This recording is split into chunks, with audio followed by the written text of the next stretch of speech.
¿Qué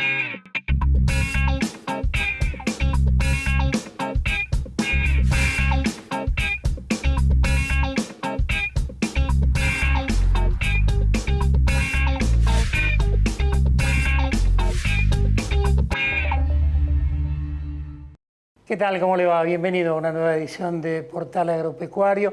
Todos los actores de la cadena agroindustrial de la Argentina pasan por nuestro programa cada semana y por eso lo invito. Usted con su mate y yo con el mío porque, le reitero, estamos en pandemia y nos tenemos que seguir cuidando, a compartir. Abrimos el Portal Agropecuario con toda la información. Nos vamos a hablar de economía.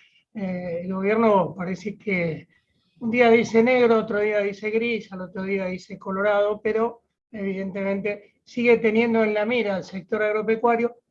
Por algo será, es uno de los sectores más dinámicos, generador de empleo, de divisa, de arraigo en el interior de la Argentina. ¿Cuántas veces me ha escuchado decir estos temas? Bueno, ahora declaraciones que hubo el presidente de la Nación planteando que al Congreso lo ayude porque quiere desacoplar los precios y entiende que subiendo retenciones desacopla precios, y por eso vamos a ir a la fuente y vamos a dialogar con la licenciada Iris Esperoni, economista, a ver qué opinión tiene ella sobre esto. ¿Cómo le va, Iris? ¿Qué tal? ¿Cómo les va? Y bien, qué sé yo.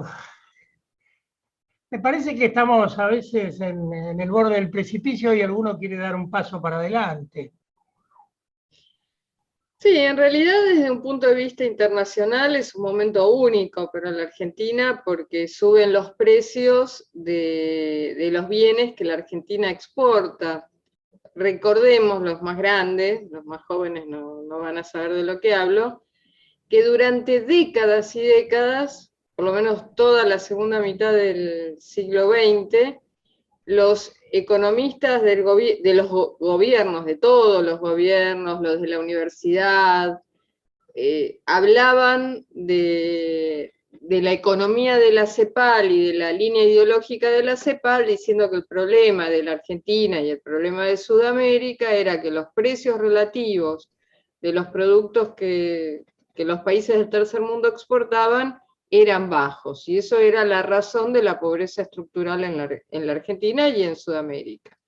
Y que el problema de la Argentina, por lo cual las crisis recurrentes de balanza de pagos, etcétera, se debían a que, bueno, que los precios de las cosas que nosotros vendíamos, que en ese momento era básicamente trigo y carne, después fue cambiando, eran precios bajos.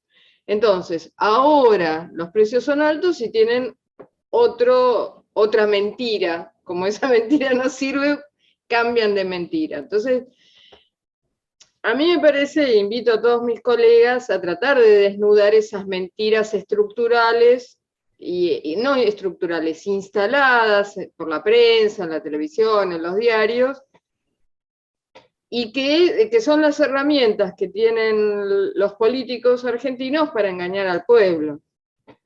Así que hoy estamos con un buen esquema de precios que debería armarse toda una cadena de transmisión de esa prosperidad para que esa prosperidad llegue hasta el último argentino. Lo que se hace, lo que se está buscando es cortar la cadena de prosperidad de tal manera de que esos precios altos se lo queden 4 y no le llegue al pueblo.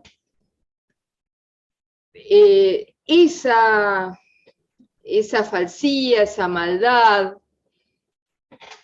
a mí me parece que hay que exponerla y desnudarla, es mi opinión.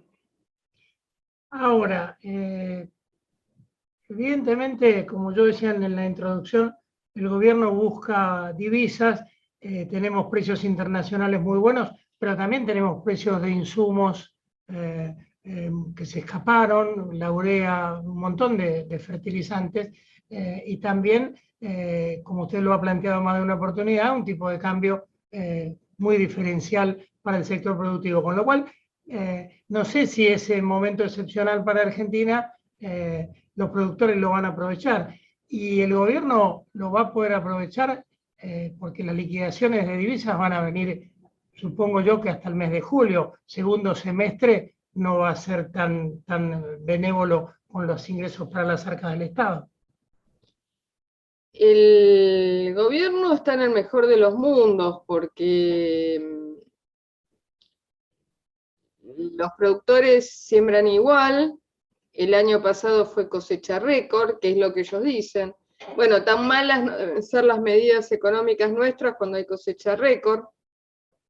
El año pasado el superávit de la balanza de pago fue de 15.000 millones de dólares y no están en el Banco Central, o sea, hubo un superávit de balanza comercial, perdón, de 15.000 millones de dólares. Lo lógico es que uno diga, bueno, en el Banco Central hay 15.000 millones de dólares más. O dicen, bueno, me quedé con todos esos 15.000 millones de dólares, bajé la deuda externa en 15.000 millones de dólares. Está bien, no está la plata en el Banco Central, pero debo menos dinero. No, debemos más dinero, el dinero en el Banco Central no está, y entraron 15.000 millones de dólares al Banco Central, o sea, el dinero al Banco Central efectivamente entró. Entonces, evidentemente hay gente asociada con el gobierno que está haciendo muchísimo dinero. Ahora quiero ir a la falacia de la mentira, no falacia, falacia es una palabra muy delicada, del presidente y de los funcionarios públicos que dicen, bueno, voy a aumentar los derechos de exportación para desacoplar los precios internos. Cuando uno compra un kilo de pan, la incidencia del valor del trigo no llega al 10%. Después uno tiene, bueno, el gasto del molino, que tiene que ver con el desperdicio, con el gasto de electricidad, con los sueldos. Uno tiene mucho flete, el flete es muy caro en la Argentina porque el Estado no provee servicios de ferrocarril, y mucho impuesto a las ventas, a las transacciones, a los pagos, bueno, más todos los gastos inmobiliarios que tienen los comerciantes, desde el alquiler, el ABL y las habilitaciones, un montón de cosas. Entonces, la incidencia del valor del trigo en el kilo del pan es ínfimo. Entonces decir, bueno, no, yo quiero controlar el precio del trigo porque quiero controlar el precio del pan, bueno, querido, bajá los impuestos. Hacé como en Inglaterra, el pan no tiene impuestos. Hacé como en la mayoría de los estados de Estados Unidos. El pan no tiene un solo impuesto. Entonces ahí uno puede creer que hay cierta voluntad de mejorar la relación con el consumidor, con el cliente del pan. Cuando no bajan los impuestos a la comida, uno sabe que todo lo que están diciendo después de eso es mentira. Cuando un funcionario dice, me preocupa el precio de la comida, la única pregunta que hay que hacer, ¿va a eliminar los impuestos a la comida? No. Bueno, entonces todo lo que me diga a partir de ese momento es todo mentira, es todo verso para justificar algún tipo de operación u otra medida paralela. El tema de aumentar los derechos de exportación con un tipo de cambio desdoblado, bueno, lo que hace es sacar todos los estímulos para la próxima cosecha. La que se siembra ahora ya estará. Pero la próxima se va a tener en cuenta con el cambio de los derechos de exportación. No es por problemas de falta de ingresos públicos, porque uno mira la recaudación enero-abril de la FIP y ha entrado fortunas. Entonces, la pregunta es, ¿cuál es el interés? ¿Cuál es el interés detrás de eso? Y o sea, a mis ojos es defender negocios privados de los funcionarios dentro de los resquicios de las cadenas que ellos puedan de alguna manera meterse o infiltrarse y conseguir algún tipo de beneficio personal. Es la única explicación que le encuentro a ese delirio. Ahora, hasta ahora el gobierno ha sido pro-inflación. La inflación, el único responsable de la inflación es el gobierno. Cuando dicen los grandes grupos, lo que fuera, no. El único responsable de la inflación es el gobierno, porque la inflación es el precio del dinero. Uno tiene, ¿cuánto vale una hora de de trabajo de una enfermera, cuánto vale un osito de peluche, cuánto vale un kilo de margarina y cuánto vale el dinero. Y el único que produce dinero es el gobierno. Entonces, si el gobierno produce demasiado dinero, el precio de ese bien baja. Y hay cosas que maneja el gobierno que suben de precio. Por ejemplo, los tickets de los juegos de azar.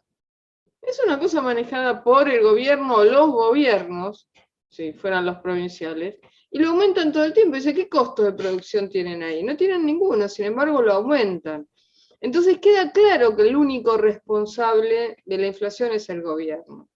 Porque es un gran negocio, porque licúan pasivos, porque licúan los sueldos que el gobierno tiene que pagar, porque licúan las jubilaciones. Hay 20.000 negocios asociados a la inflación, incluido el gigantesco negocio de todos que tenemos desde Martínez de Oz a la fecha, que es la deuda a 7 días del Banco Central, que ese es el dinero que se llevan 10 bancos.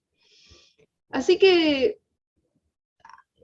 al menos algo drástico, que es el miedo absoluto de que se lo lleven puestos a todos, como pasó con el final del gobierno de Alfonsín, no van a mover un dedo para parar la inflación, porque la inflación es un gran negocio para la clase política. Ahora, si el gobierno no tiene los votos en la legislatura para subir retenciones, ¿por qué lo anuncia? ¿Para mostrar que está activo?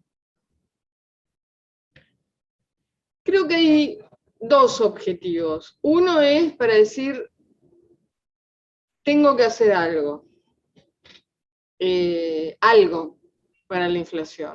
Todo lo que ha hecho la Secretaría de Comercio respecto a la inflación, claro que no ha servido para nada, pero nunca iba a servir para nada, porque la única forma de bajar la inflación es parar de emitir. No es responsabilidad del secretario de Comercio bajar la inflación, nunca lo fue. El secretario de Comercio tiene que garantizar que no haya colusión, que no haya carteles para imponer precios, ni para la compra ni para la venta, o sea, ni para la venta de pan, ni para la compra de la uva a los productores rurales mendocinos por 2 o 3 bodegas que hagan, o acopiadores que coludan para bajarles el precio. Ese son el tipo de cosas de las que debería ocuparse un secretario de Comercio, que haya actitudes o actividades contrarias a la ley. Pero no la inflación, porque la inflación es una responsabilidad única del Banco Central.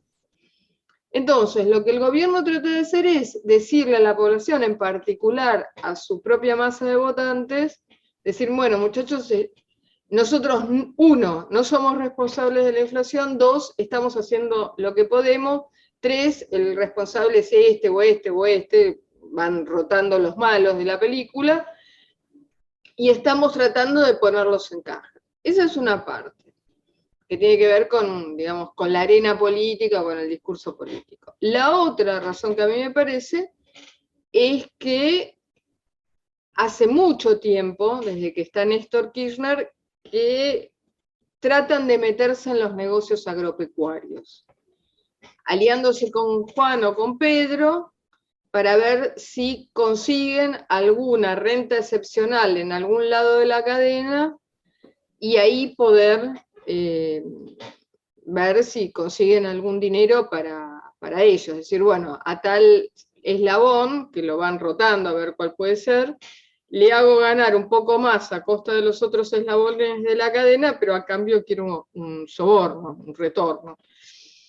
Y la otra razón que puede ser, que habrá que ver, es el plan que anunció Groboco Patel, que quiere controlar, quiere que el gobierno sea policía de sus costos de arrendamiento de tierras. Entonces, él quiere pagar menos de arriendo para aumentar sus márgenes sin avanzar sobre la parte del precio que se queda al gobierno. Es decir, yo al gobierno le prometo que la de ellos está, que se pueden quedar con los 2/3 del valor de la cosecha, pero yo quiero ganar más, y entonces quiero que el gobierno ponga fuerza sobre el eslabón de la cadena del arriendo, para aumentarle los márgenes al fondo de inversión que se ocupa de alquilar campos y sembrar y cosechar. A mí eso me parece una canallada desde ya, pero eso puede ser muy interesante para el gobierno, y esto puede ser un paso previo, es decir, bueno, no me dejan controlar los precios domésticos, porque no me dejan manipular el derecho de exportación, entonces quiero tomar otro tipo de medidas para controlar los precios domésticos. Otra forma de demostrarles que es una mentira es que en realidad el precio doméstico está influido por dos acciones gubernamentales: el tipo de cambio y el derecho de exportación. En ambos casos el gobierno se queda con la diferencia. Con lo cual, para ellos, tocar el derecho de exportación o tocar el tipo de cambio es más o menos lo mismo. Entonces, ellos pueden aumentar el margen con el que se queda el gobierno sin tocar el derecho de exportación, tocando el diferencial de cambio. O sea, tienen otra herramienta para lograr el objetivo que dicen que quieren lograr, que creo que no es verdad, pero suponiendo que fuera verdad, tienen otra herramienta adicional sin pasar por el Congreso, que es la diferencia de tipo de cambio. Lo que pasa es que tienen presión del Fondo Monetario para ir achicando la brecha entre los $2, por un lado, y por el otro lado tener un dólar oficial extremadamente barato como es ahora, bueno, incita a el aumento de importaciones, liquidación de divisas a través de pseudos préstamos de las empresas que giran el dinero atrás para pagar sus préstamos. Bueno, una serie de maniobras que hay para fuga de dólares. El tipo de cambio bajo oficial estimula la fuga de dólares, mientras que un tipo de cambio alto estimula el ingreso de dólares. Entonces, como tienen tantos platos en el aire, bueno, ya no saben cuál de todos esos platos poder poner sobre la mesa.